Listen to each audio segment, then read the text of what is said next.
Good afternoon, Elizabeth. How do you do? How are you doing? Huh? How are you? You know, I had no idea that closing or a house selling would be this much trouble when I'm on the buy side. Oh, no. Seller ended up being underwater by $40-something thousand, and he acted like he had no idea. You know, that's happening a lot more with modifications and the deferments of loans right now. It's actually something we're teaching in classes because sellers forget. They forget. Really? Yeah. Well, I'll tell you, this isn't even that, it's a flip. So he took out all these loans and you didn't add that up and see that you accepted this offer and that's not enough for you. Oh, so they're just hounding me night and day to reduce my fee. So finally I saw the CD. No, you already told me that you're going to give up 1%. If you do that, Mr. Listing Agent, you don't need anything from me. Yeah. You know, I'm just like, I'm an accountant. I know how to add and subtract. Right. Most people don't. That's why. Yeah, wasn't that most people's thing, but I'm just like, oh no, I got this in a spreadsheet already. Everything you said you were gonna do, and you're gonna give 1,000 for this, and blah blah blah. You don't need me. Wow. Where's that reduction? You've been hooting and hollering about how you sacrificed your commission, but when you look at the CD, you haven't. Yeah. I said to him, you first. I said, you first, then I'll go. Yeah. Is he getting more than 1%? Let me think. He had it to. Wait a minute, he had it at 4, right? I'm gonna get 2.5. So no. Oh, okay. He's not gonna get more than 1%. He's saying he's giving up 1%. I gotcha. Hey there, Mr. Knowles. Is he frozen? He looks a little frozen. He's frozen. Oh, there we go. He moved. You gotta unmute yourself. We can't hear you. That was a really good mannequin pose. I know. He's just like, I know. That's how it looks. I can hear you though. You're still muted. There you go. And too many things going all at once. You said that. That is the truth. We hear you. Crazy continues. Yes. Yes, just keeps on popping. Just keeps on popping. 1 I o'clock. just to make money. It's not popping. What's that, Jen? I said it's 1 o'clock, so let's see what happens here with people coming on. I'm going to let you do your thing as usual and get back to my masterminds. It's leadership today. Yes. Just So- popped off it myself. Yes. So I'm going to head back over there in a minute just to get us started here. And then Thank you, Jen. I appreciate that. I did see your text message. We will touch base on that. Yeah. No rush. No rush. Wonderful. Well, thank you. Elizabeth, good to see you. Oh, thank you, my dear. Hi, Elizabeth. Great Have to a be good seen. class. I'm not dead. I'm on this side. That's it. This side of the dirt, man. That's a hell of a That's right. thing. I'm on the side of the dirt. That's a hell of a thing. No, I tell Let's, people we've got we're gonna another dive right day. in. We're going to dive right in, and we'll see who joins us today. We've had spring masterminds going on the last couple of days, and if people are watching the recording at home, want to make sure we dive right in for them. So thank you for being here. The next section we're diving into on this leadership journey is what John Maxwell calls the heart of leadership, which is serving people. Serving people is the heart of leadership. In fact, he puts it this way: it's serving others and not myself. It's serving others and not myself. Do those who we serve grow as people? Is one of the questions John's like to ask.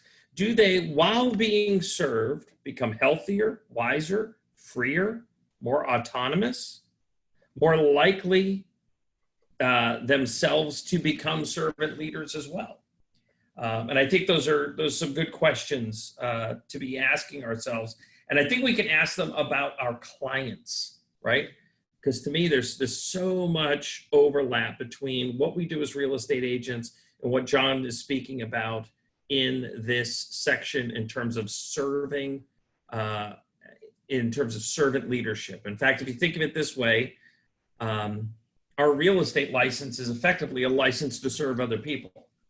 It's a license to put other people's needs before ours, right? We have to show up with their best interest at heart, not our best interest at heart. And it's such a great parallel in terms of what kind of leadership John's talking about.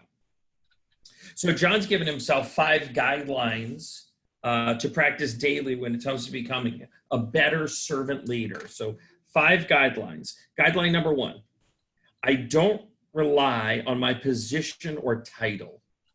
Don't rely on one's position or title. In other words, as it pertains to real estate, I would argue, don't rely on your years of real estate, right?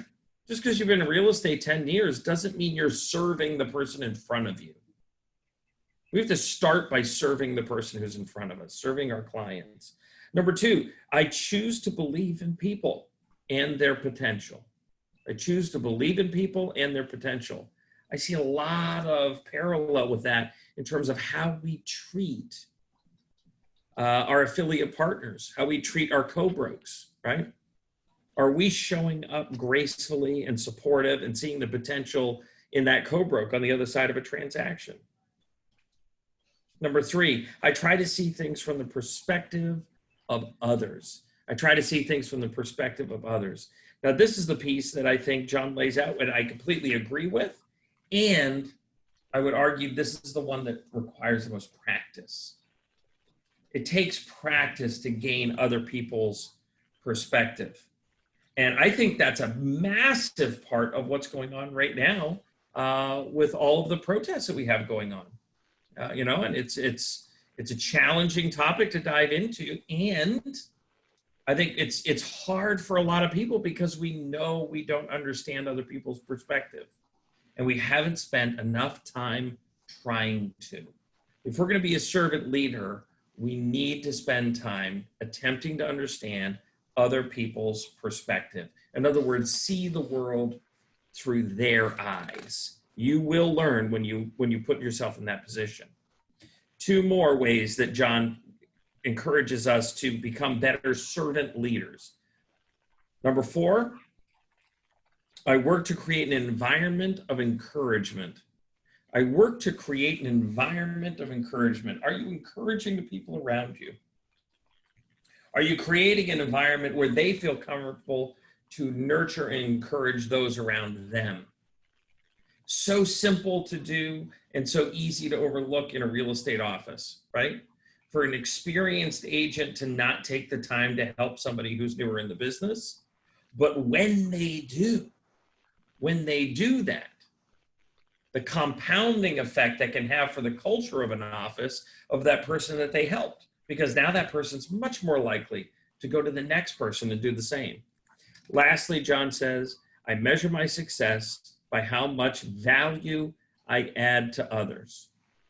I measure my success by how much value I add to others.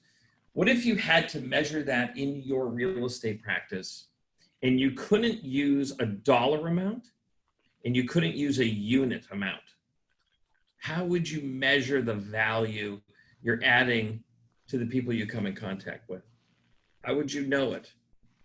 Would you do it through client reviews? Would you do it through referrals received? Would you do it through, any number of other measures, right? John wants to challenge you to do that, right? So let's talk about the power of serving others, the power of serving others. When you decide to serve others as a leader, the team's success becomes your success. None of you get to win in real estate without helping your clients win first. Does that make sense? Right? They have to succeed for you to succeed. In fact, here's some powerful quotes that John included that I think really runs the spectrum of some different people throughout history and how important this whole servant leadership piece is and the attitude that John shares in serving others. This little guy named George Washington said, every post is honorable in which a man can serve his country. Benjamin Franklin, little known guy, right, said, no one is useless in this world who lightens the burden of it for someone else. If you can lighten the burden for someone else, you're certainly not useless. Mahatma Gandhi, he only inspired a couple of people, right?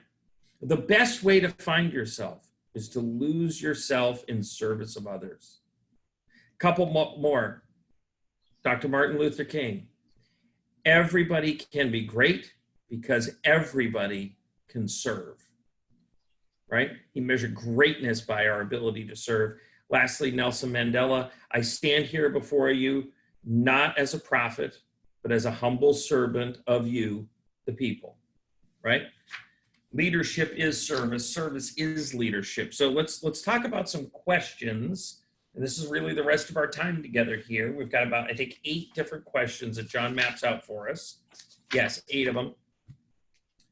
In questions to help serve people better, right? These are self-reflective questions. I'd encourage you to write them down that can help inspire you to serve people better. Again, when we talk about leadership, we're really talking about serving others, putting others' needs before our own. So question number 1, what can I do for people to help them succeed, right?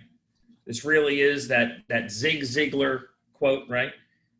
You want to help enough people get what they want, you'll get what you want, right? So what can I do to help people succeed? Organizations, John says, organizations exist to serve, period. Leaders live to serve, period. Pretty straightforward there. Question number 2, what do people need from me daily that they may not want to ask for? Now, this is a sweet little conundrum, isn't it? Right? How do I figure out what people want from me daily and that perhaps they're hesitant to ask for? I've got to spend time, Steve. I've got to spend time, Elizabeth, really creating quality connections with them to open the door for that kind of feedback. I'll say that question again. What do people need from me daily that they may not want to ask for? I'll tell you, our office, I see Andrea Page's face on here. Good morning, Andrea. Our office is, switched about 2.5 months ago to a daily Zoom call at 8:30. And I will tell you, I will never get out of doing a daily Zoom call ever again. And I don't think anybody in our office, 6 months ago would have said, hey, Brad, what would be great is if we did a daily Zoom call. I don't think anyone would have ever asked for it. But now that we're doing it, people are pretty clear that, yeah, we don't ever want that to go away. We don't ever want that to go away. What can you be delivering daily to your clients, to your co-brokes? Ask the question. You may be surprised by the answers. Question number 3, what can I work on that will help me serve people better? What can I work on that will help me serve people better? Now, this to me is that bold law, right? This is that bold law. Our business grows to the extent that we do, right? You want to help people more? Great. You better get better. So what's the area of your life? What's the area of your business that you need to improve on? Is it your ability to negotiate? Is it your ability to price homes properly? Is it your ability to recommend for your clients the right offer so they get it in a multiple offer situation? Is it the ability to price commercial size multis based off of the income value? Is it the ability to look at the MLS and know what is the best deal in your town, in your market? All of us have areas to work on. Let's just revisit that question again. What can I work on that will help me serve people better? What a great filter to put through, right? To bring out the best in others, I have to first bring out the best in me. I cannot give what I do not have. Neither can you. I cannot give what I do not have. Neither can you, right? And sometimes it's easy to boil that down to a financial thing, right? If I want to give to charity, but I don't have the money in my bank account, then boom, I can't get what I don't have, right? But there's so many other ways to give, right? Our talents, our time, our effort, our caring, our love, Like there's so many things, our knowledge, our expertise, right? Question number 4 on developing this servant leadership muscle. How will I know that I'm serving people well? How will I know it? Well, let me ask you, in your businesses, how do you know when you've really served somebody well? What could those indicators be? What's something that stands out to you? Elizabeth, can you think of anything? Well, actually, it was odd, but a woman got on the phone, cried to me that she wouldn't know what she would do without me. Unfortunately, it was not about real estate, but she has referred a real estate deal to me. Sure. But just helping her out with technology. Mm-hmm. And there's so many Zoom calls and so many different links and all that for Right. different things. So, but she actually told me, I wish other people would just tell me when I'm doing something great for them. I wish it would all be that easy. That's right. That's Then right. I know. Well, the thing that stands out to me, Elizabeth, is one of the ways I think we know is when when somebody is coming to you thankful, powered by emotion, right? That tears in the eyes kind of, and it doesn't always have to be tears, right? It can be heartfelt without being that way necessarily. But you know when you've made a difference in somebody's life. You know it. Sometimes we have to slow down long enough to ask, right? We got to slow down long enough to go, hey, are we hitting what we need to be hitting here? I actually did get 2 emails. Go ahead, say it again. I got a couple of emails Yeah. from these people who they have condos and it caught on fire and this guy didn't pay his HOA fee and they didn't have insurance and I brought them a buyer. Mm-hmm. And they've been going through this for over a year. Mm-hmm. And they were going to go into, what's it called when they're going to take the house? Foreclosure? Not that, but the R. Receivership. Oh, gotcha. Yeah. Even worse. Go into receivership. And one of the people wrote to me and said, at least you're doing something. And I, since I've come along, things have actually moved along and people are now starting to thank me.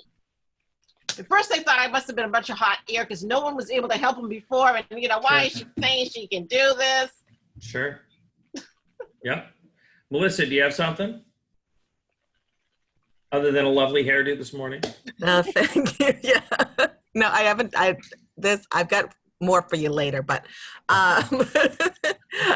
You've been warned, sir. Yeah. yes, you've been warned. Yeah, I think when you get that, when you're serving, sometimes you don't get thanked for some of the work that you're doing is Sure. kind of how I feel. I mean, leadership, when you're doing a lot, you're affecting a lot of people, and because you're doing the work that you're not getting a thank you note for, actually, so you don't do it for the thank you note, you do it because it needs to be done.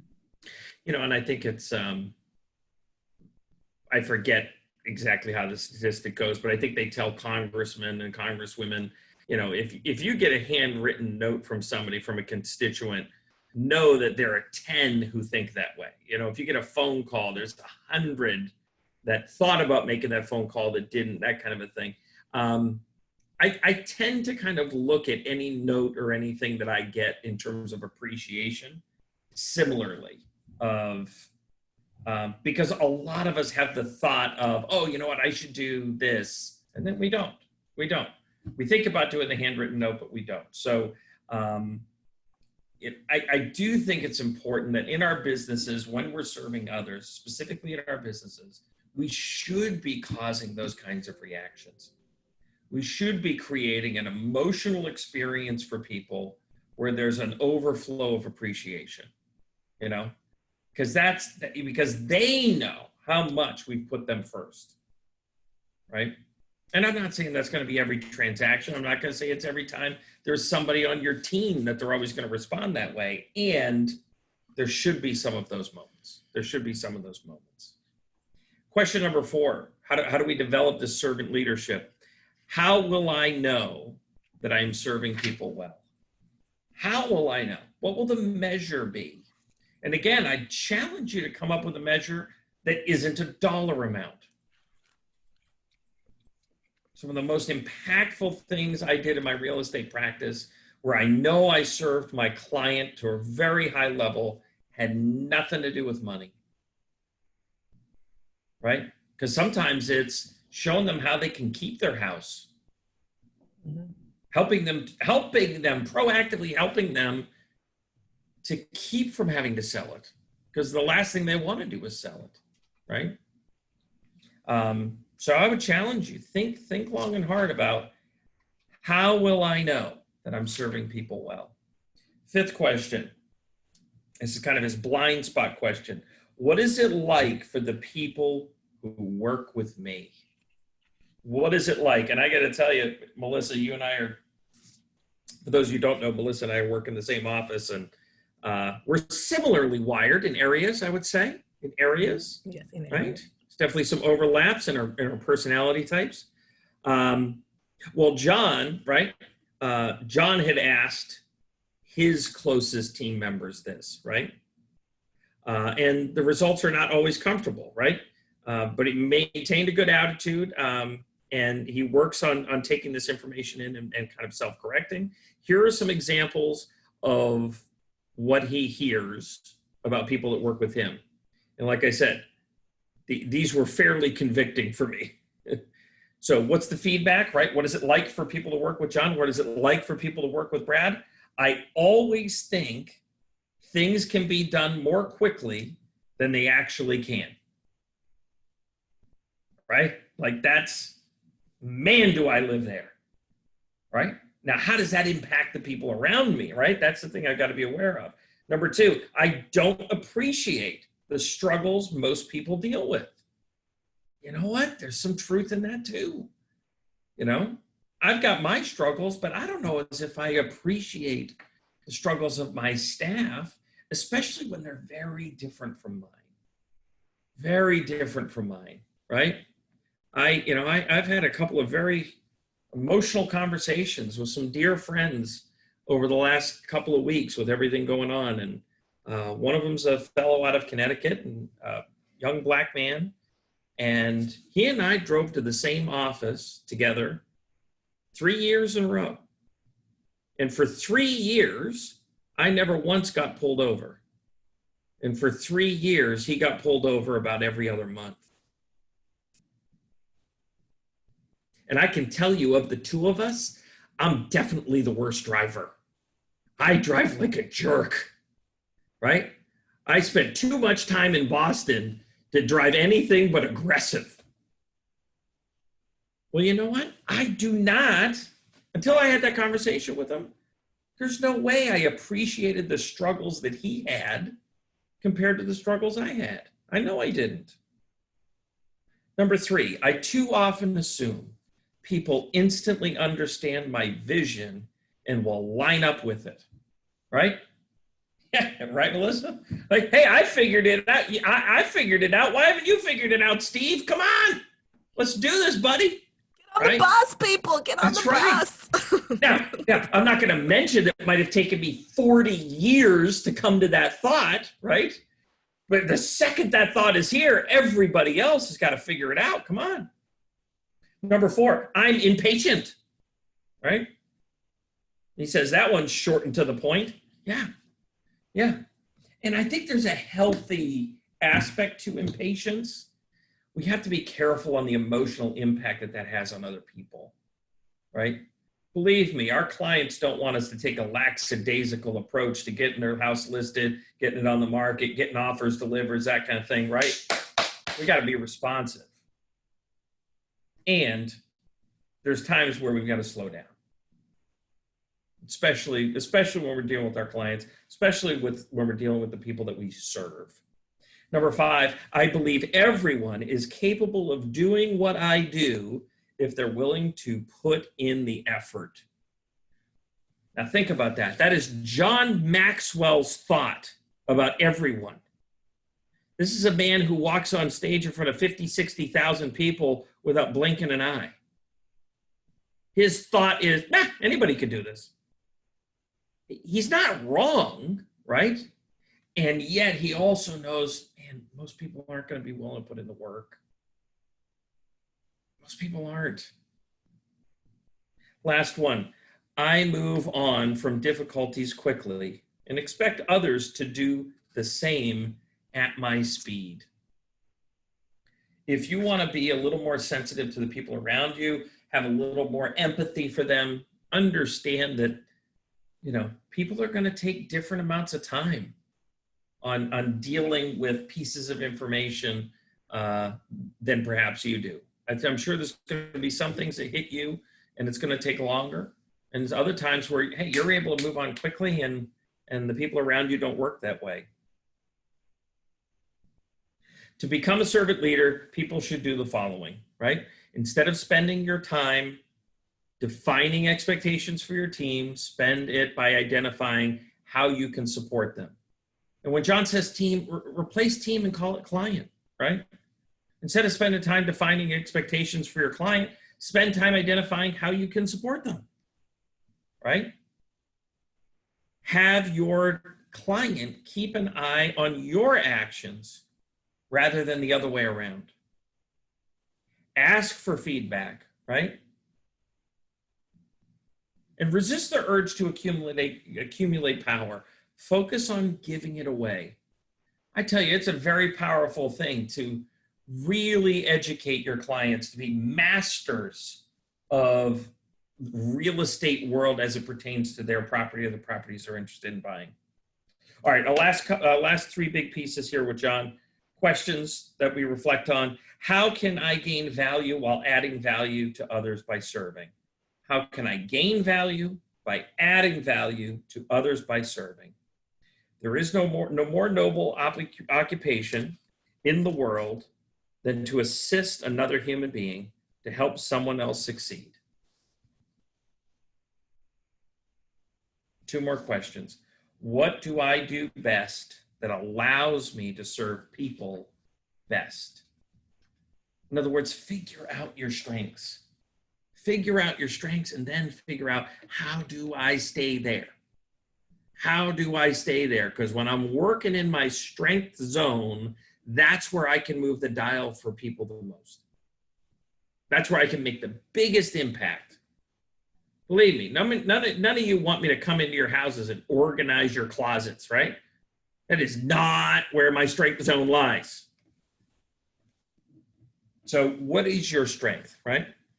And how do we stay in that zone so we can help people the most? And the last one is, how can I serve people in a way that will inspire them to serve others? If you're committed to this servant leadership piece, how can you do it in such a fashion where there becomes this ripple effect?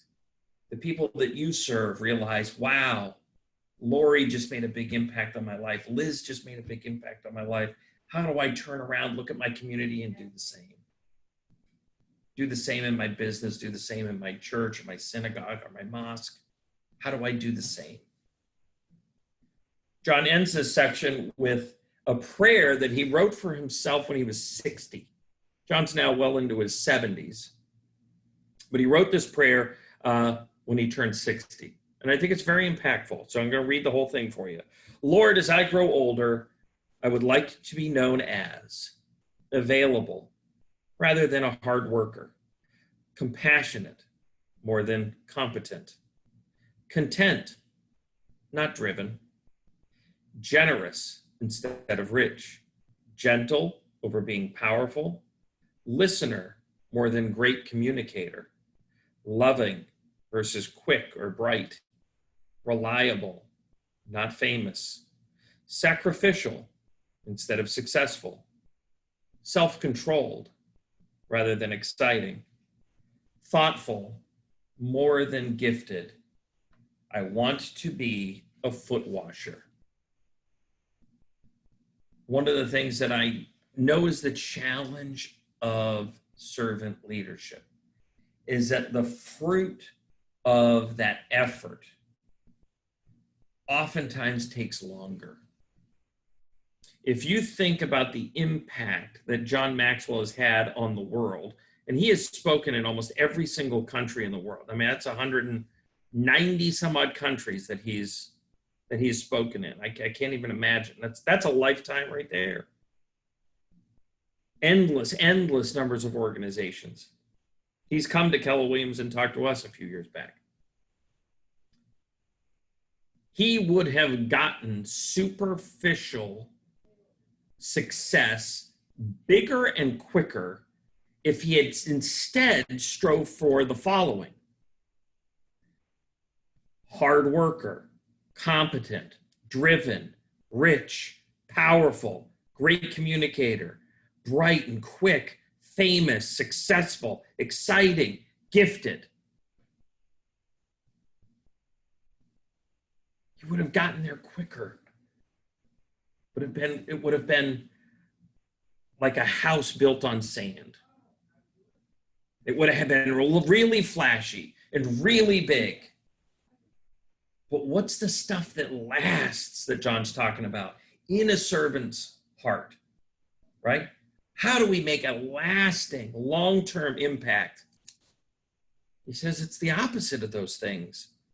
Being available, being compassionate, content, generous, gentle, listener, loving, reliable, sacrificial, self-controlled, thoughtful. None of us need to have sold 1,000 houses to acquire those skills. Those skills are just choices.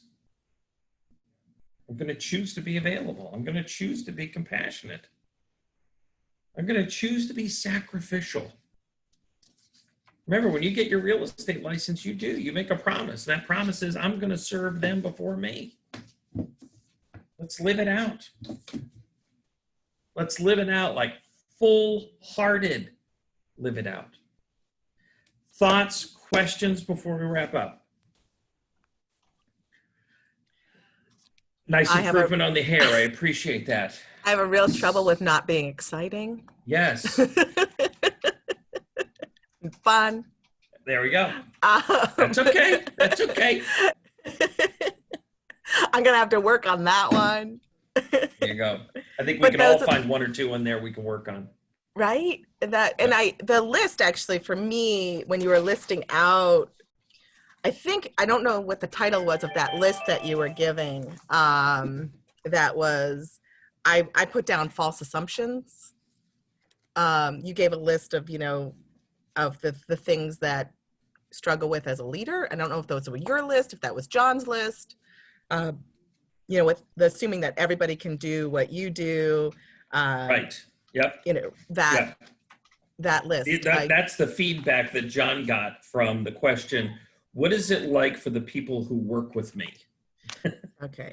Because I thought you were John, reading you're impatient. I thought you were reading my list. Right. Well, that's why I said, it's, or your list. For me, Brad Knowles personally, his list happens to be very similarly convicting. Right. Yeah. I mean, these are similar things that I struggle with. Right. That's what I want that list. So I have the book, so I'll find it in the book. It's on page 157 in my copy. Thank you very much, because those are, I don't know how many people are leading other people, but those are the vision one is the one I think I struggle with the most because of my entrepreneurial state. I can see it. Why can't you? Right. Just why do you need to know? Just get on. We'll get there.